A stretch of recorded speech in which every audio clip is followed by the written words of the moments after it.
Hello students, welcome back to our YouTube channel Hindi आइकर। आज हम कक्षा 12वीं की पुस्तक आरोह भाग 2 के काव्य खंड में पाठ 1 दिन जल्दी जल्दी ढलता है पढ़ेंगे, जिसके कवि हैं हरिवंश राय बच्चन जी। हरिवंश राय बच्चन जी आधुनिक हिंदी साहित्य के महान साहित्यकार माने जाते हैं। ये एक गीत कविता है। हरिवंश राय बच्चन जी द्वारा 2 कविताएं आपके पाठ्यक्रम में शामिल हैं, जिसमें आत्म परिचय और दिन जल्दी जल्दी ढलता है। आत्म परिचय कोरोना महामारी के चलते हमारे पाठ्यक्रम से कट हो चुका है और हम आज पढ़ेंगे दिन जल्दी जल्दी ढलता है। दिन जल्दी जल्दी ढलता है एक प्रेम गीत है जो श्री हरिवंश राय बच्चन जी द्वारा रचित काव्य संग्रह बुद्ध और नाच घर में शामिल है। इस कविता के माध्यम से कवि ने समय के व्यतीत होने के एहसास के साथ साथ लक्ष्य तक पहुंचने के लिए प्राणी द्वारा कुछ कर गुजरने के हौसले का वर्णन किया है। इसमें कवि ने एक पथिक को अपनी मंजिल तक पहुंचने के बारे में बताया है। दिन, चलिए पढ़ते हैं। दिन जल्दी जल्दी ढलता है। ढलता है मीन्स अस्त होता है। ढलता है मीन्स अस्त होना। हो जाए न पथ में रात कहीं, पथ रास्ता या मार्ग, मंजिल भी तो है दूर नहीं। मंजिल मीन्स लक्ष्य, जिस लक्ष्य तक व्यक्ति को पहुंचना होता है। यह सोच थका दिन का पंथी भी जल्दी जल्दी चलता है। पंथी मतलब राही, रास्ते पर चलने वाला राही। दिन जल्दी जल्दी ढलता है, अस्त होता है। इस कविता में कवि ने समय के महत्व को भी बताता है और समय परिवर्तनशील है, जो लगातार चलती हुई अवस्था में रहता है, वह कभी नहीं रुकता।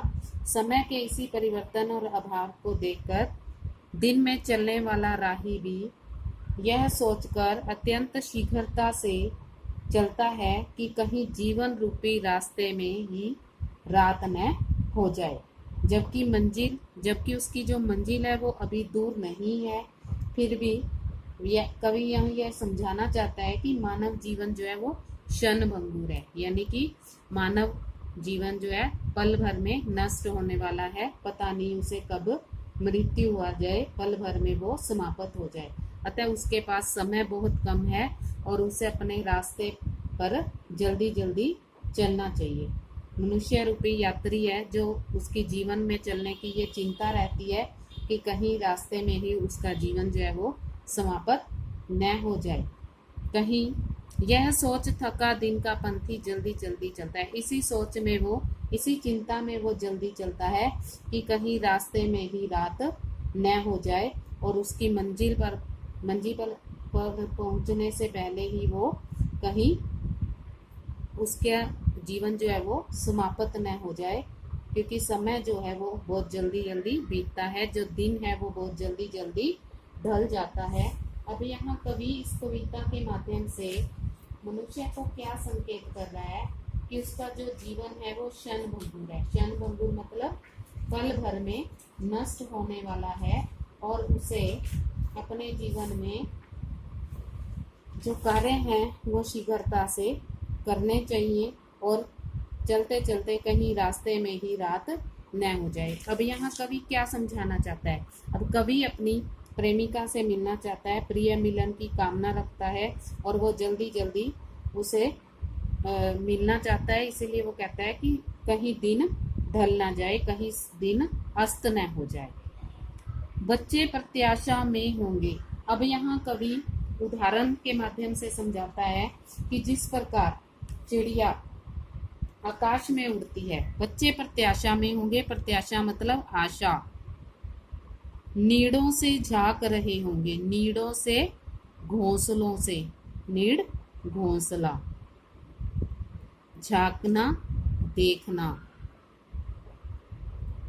यह ध्यान परों में चिड़ियों के, भरता कितनी चंचलता है, परों में, पंखों में। दिन जल्दी जल्दी ढलता है।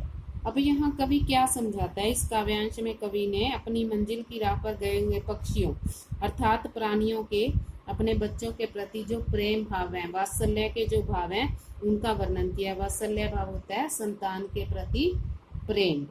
कवि कहता है कि अपने जीवन के मार्ग पर चलते हुए पक्षी अपनी मंजिल की तरफ आगे बढ़ते रहते हैं।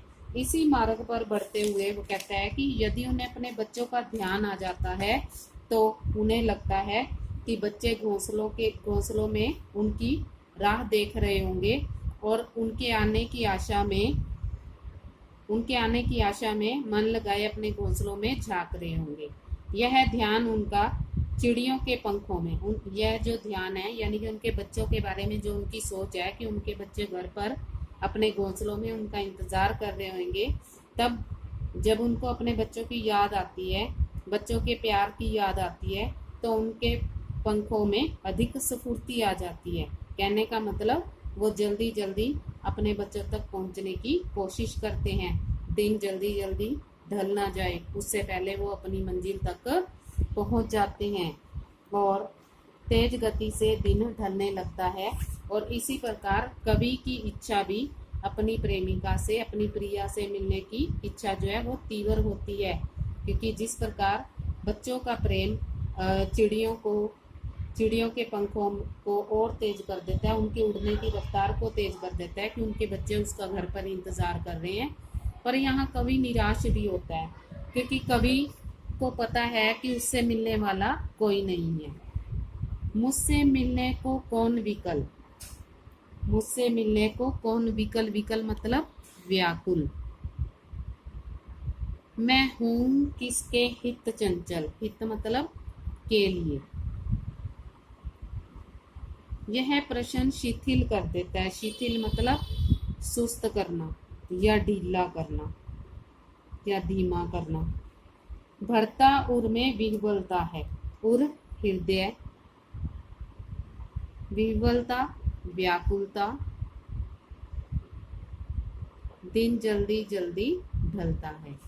अब देखिए, मुझसे यहाँ कवि उदास अवस्था में व्याकुल होता है और कवि अपने जीवन के पथ पर चलता हुआ क्या सोचता है कि वह अपने मन ही मन में सोच रहा है कि मुझसे मिलने के लिए कौन है व्याकुल, मुझसे मिलने के लिए कोई व्याकुल नहीं हो रहा, तथा मैं भी किसके लिए, मैं हूँ किसके हित चंचल, मैं किसके लिए दुखी हो रहा हूँ, मैं किसके लिए व्याकुल हूँ।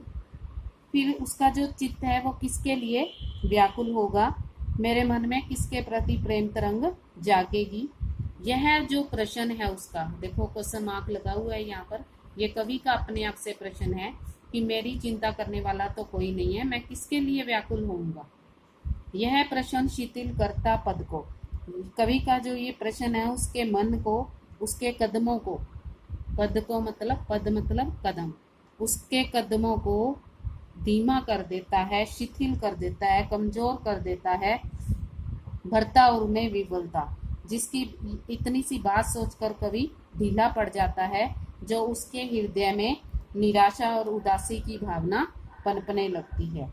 यह प्रेम ही है जिसकी तरंग में खोकर उसका जो दिन है वो जल्दी जल्दी बीत जाता है, वरना उसका समय कटने से नहीं कटता। अब यहाँ कवि तीन जो पद हैं हमारे सामने हैं, जिसमें कवि ने पहले पद में मंजिल, राही के साथ मंजिल को जोड़ा है कि राही भी अपनी मंजिल तक पहुंचने के लिए ये सोचता है कि रास्ते में ही कहीं रात ना हो जाए। वैसे ही मनुष्य का जीवन क्षणभंगुर है, मनुष्य भी अपने लक्ष्य की ओर जल्दी बढ़ता है कि कहीं उसका जो जीवन है वो समाप्त न हो जाए। उसी प्रकार दूसरे स्टैंजे में हमने देखा, दूसरे पद में हमने देखा कि किस प्रकार जो पक्षी है उनके पंखों में चंचलता आ जाती है, उनके पंख बड़ी तेजी से चलने शुरू हो जाते हैं, किस आशा में कि उनको जब अपने बच्चों की याद आती है कि उनके बच्चे उसके घोंसलों से बाहर देखकर उसका इंतजार कर रहे हैं और वो समय को देखते हुए भी कहीं ये दिन अस्त ना हो जाए, हमें अपने बच्चों के पास पहुंचना है। पर जो कवि है वो व्याकुल है, क्योंकि उसका इंतजार करने वाला कोई नहीं है। इसीलिए ये जो उसके मन में जब ये सोच आ जाती है कि वो किसके लिए व्याकुल होगा, तो उसके जो कदम है वो धीमे पड़ जाते हैं, वो अपने आप को शिथिल मान लेता है, वो कमजोर पड़ जाता है, जो उसके हृदय में व्याकुलता का भाव लाती है। इसलिए जल्दी भी कभी भी अपनी प्रेमिका से मिलने के लिए व्याकुल है, जिसके कारण जिसके इंतजार में उसका समय जो है वो जल्दी जल्दी कट रहा है। अगर आपको ये वीडियो पसंद आती है तो लाइक करें, शेयर करें, चैनल को सब्सक्राइब अवश्य करें और बेल आइकन को भी दबाएं ताकि अगली वीडियो का नोटिफिकेशन आपको जल्द से जल्द मिल सके। धन्यवाद।